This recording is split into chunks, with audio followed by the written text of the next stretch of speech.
Pat Welter is live at the Nittany Lions Hotel, the Omni in Amelia Island. Pat, I got to tell you, I went on the website today, and that place looks really, really, really nice.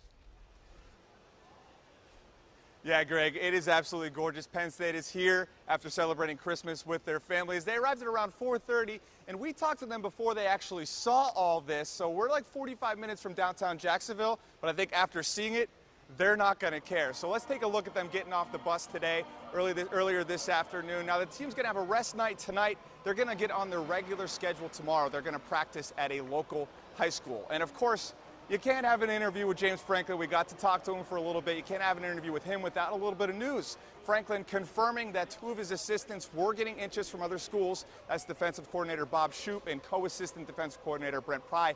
But they are staying here. So, it's not over. It won't be over until probably, after the convention and things like that.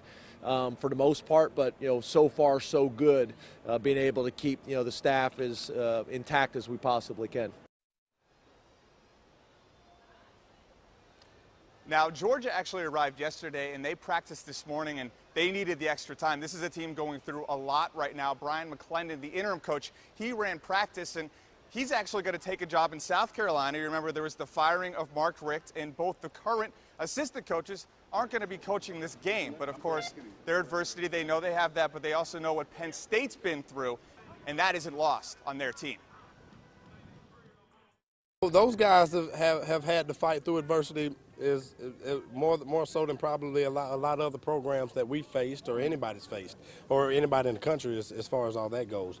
But they've had to kind of block out and kind of had to keep their main thing the main thing as well. And so I think, a team that's kind of been through as much adversity as they have been, both on and off the field, I think makes those guys very tough to beat. So we'll have more with Georgia and Penn State tonight at 11. Greg, I'm going to enjoy the pool. Back to you. This is the Omni Resort at Amelia Island, a vacation destination. And for the next 6 days, it's where Penn State will call home. A quick flight down to Jacksonville and then north of the city brings them to a destination spot that they will remember for a very long time, heading into the TaxSlayer Bowl. This is a great location. This is what you kind of imagine when you think about bowl games and opportunities like this. I've never flown first class, so tell me about this. It was a 747 jet, I think. It was a pretty big plane. It was upper deck too, and I was sitting next to Hack, and it was something new to me. I got the seats declined and everything, so that was awesome. If I'm playing a bowl game, I'm going to be playing somewhere warm, and here you are in a warm place, unseasonably warm, in fact. It must be kind of a nice feeling to have a little bit of humidity weighing down on you. Yeah, it's really nice being down here in Florida. I don't remember the last time I went to Florida, like basically anytime besides a vacation when I was little. Anything on a bucket list while you're down here, things that you want to do with what little downtime you do have? I don't really have anything planned. I'm just going to go see around, see what Jacksonville's like. So it seems like many of the players and even the coaches aren't entirely sure what they're going to do with what little downtime they do have. But after getting a look at this, I'm sure they'll come up with some ideas. With the Nittany Lions at Amelia Island, Ross Littman, ABC 27 Sports. Hey, Pat. Hey, Val, hope you're doing well. We're getting used to things down here, and I'm not sure if you knew this, but there are 26 former Penn State players in the NFL, 4 of them right here in Jacksonville. That's more than any other team, and that's enough to make the Jaguars Penn State South. From Happy Valley to the Sunshine State, Paul Posluszny, Allen Robinson, Stefan Wisniewski, and Jared Odrick now call Jacksonville home. That's a unique relationship that we all have, even though some of us weren't in school together, but the fact that we're all Penn Staters, it's something special. When you first found out that Penn State was going to be in the TaxSlayer Bowl here in Jacksonville, what kind of nostalgia did that stir up for you? A lot of fun at bowl games. Too much fun at bowl games. So as these guys continue to build their NFL career, any advice for the Penn Staters who could be starting theirs? I think he's ready, but for him, I'm just gonna say, just tell him, stay true to his decision. I mean, no matter what happens, after he comes out, through the whole process, because I mean, it's a long, stressful process. So some proud alums on this Jaguars team that have seen their school go through a lot. I asked Jared Odrick if he thought this bowl game would help end the sanctions era. He said that's up to us with the microphone and that he didn't know. Well, I do know that these Jaguar players are telling an exciting new Penn State story. Val? Robinson made big plays inside Beaver Stadium, and he's doing the same here at Everbank Field in Jacksonville. We had the chance to catch up with Robinson today. In my conversation with him, we talked about making big decisions in college, entering the draft early, and what it means to be yourself in the NFL. Can you take me back to when you were making this decision? You entered early, so you were in the same shoes as Christian and Austin Johnson, for that matter, as a junior. You know there's a lot of money waiting for you. You get evaluated to tell you just about where you'll probably get drafted. What was going through your mind? What was most important? You know, for me, actually, you know, I had told my parents, I never even looked at the NFL evaluation until after I was drafted. The whole time, you know, I always believed in my decision, you know, and then even today, you know, looking back at it, you know, I'm happy with the results that I have accomplished thus far, and I'm happy with the decision I made. How long does it take for you to really make that transition and become comfortable as a part of the NFL? It really just depends, you know. I mean, with us, we had so many rookies, you know. So we had ups and downs, you know, at times with this team. As you make plays in the NFL, you know that you can play in the NFL, and these guys draft you and bring you in here for a reason. You know, they didn't bring you in here by accident. You know, you can play at this level. So, I mean, so just going through each and every week, you know, just making sure that I'm prepared and things like that to play on Sunday. You've had some pretty remarkable catches in your career. You had a great one over the past weekend, but does anything still match that Michigan game? That's tough, you know. That's pretty tough. Nothing really matches, you know, the significance and, you know, the 4 overtime and things like that of that game.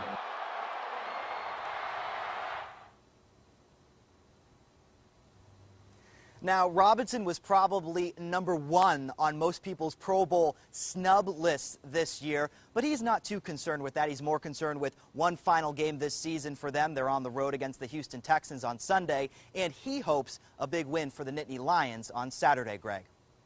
Hey, Ross, we saw you with your feet in the pool there at the stadium earlier in the weekend. I just checked the temperature. It's 83 degrees. Give me a quick weather report. Yeah, today was by far the hottest and most humid day that we've had here. Highs around 86. It's supposed to get colder. Originally, there was a chance of rain on Saturday. It looks like that rain will be moving away. Highs around 63 for kickoff at noon. Many of the bowl and playoff games are at different times, so we'll answer the frequently asked question. Penn State plays Saturday afternoon at 12 noon, which meant today was their final practice. Ross Lippman watched the final practice. He's live in Jacksonville Beach, Florida, where the temperature is 78 degrees. Ross? Yeah, Greg, I'll tell you, 78 degrees today. I think I might want my money back. 78 is not warm enough for me here in Jacksonville. Kidding, of course. Today does mark the last practice of the year for Penn State. Now, when the team arrived on Monday, James Franklin said that nobody's really reinventing the wheel when it comes to making new game plans, but the Nittany Lions are going to have to do something offensively if they want to go toe-to-toe with the top-ranked pass defense that Georgia brings to the game on Saturday. Wide receiver Chris Godwin says he's up for the challenge. It's well deserved. You know, they have great guys back there, and they work together really well. So I mean, it's going to be a big challenge for us. It's up to us as an offense to go and execute. You know, we have to have great blocking up front. We have to have a great ball location, and us as receivers have to go up and make the plays. You know, I was looking through the stats the other day. We've played some pretty good defenses this year. You know, and I think that Georgia has a great defense. They've got some great secondary players. They got some guys who can get after the passer. But to say one's better than the other, you know, I don't know. While Joe Moorhead is with Penn State this week, Rick Ronnie will be the one leading the offense on Saturday as interim coordinator. A great guy. You know, we all love Coach Ronnie. You know, he's a very smart guy, very intelligent. He knows what he's talking about as far as football. And we're basically running the same offense, just with his flair on it. You know, I think every play caller, you know, every coach has their own personal touch, you know, that they're going to put on the game and the game plan. So, yeah, there'll be a few things that, you know, minor tweaks here and there.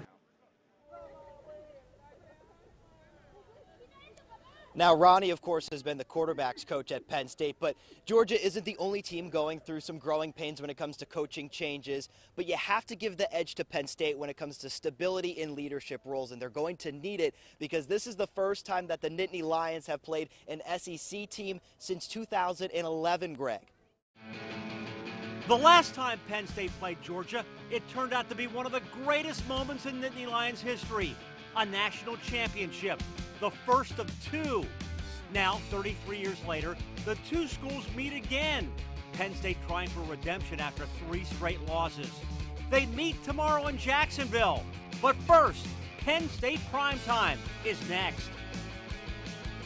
Now, less than 24 hours to kick off at noon tomorrow. I think one of the biggest questions all this week has been, what is the Tax Slayer Bowl? What used to be one of the traditional mid-level bowl games. It was called the Gator Bowl, and now obviously a commercial name for a company that does your taxes. So this is a game that's really in its 71st year. Penn State last playing in Jacksonville in 1976, and they'll play Georgia tomorrow.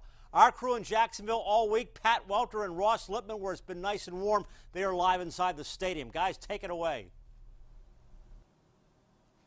Greg, we basically live here in Jacksonville at this point. We've been talking to the team all week. One more time today, Ross, for their final press conference before the Tax Slayer Bowl tomorrow. And no big announcements, Ross. Nothing big. We knew what we were going to hear. No big announcements from either side. Georgia dealing with staff turnover. Penn State trying to send their seniors off with a win. Few words were spoken today, and I think even less questions were asked by the media. It was James Franklin and his captains inside Everbank Field this morning. That is the site of tomorrow's bowl game. And like Pat said, the stage has been set. We've been here for 7 days straight. I know because I've been counting. Yep. This game means more to Penn State. We'll put that out there. Georgia is a tough opponent in an SEC school, so Penn State knows that the challenge is there, but if they can get a win, it'll mean a lot for the future of this team. Yeah, 19 seniors on this team, 6 fifth-year seniors. This team trying to send them off right. One of the biggest questions entering today's game was whether or not this would be Christian Hackenberg's final for Penn State. We now know the answer is yes. Hackenberg will enter the NFL draft. But one thing we did not expect was that the post-Hackenberg era would begin early. But that's exactly what happened today. Hack going down with a shoulder injury, and in comes Trace McSorley. Suddenly, the future goes from being very frustrating to very interesting.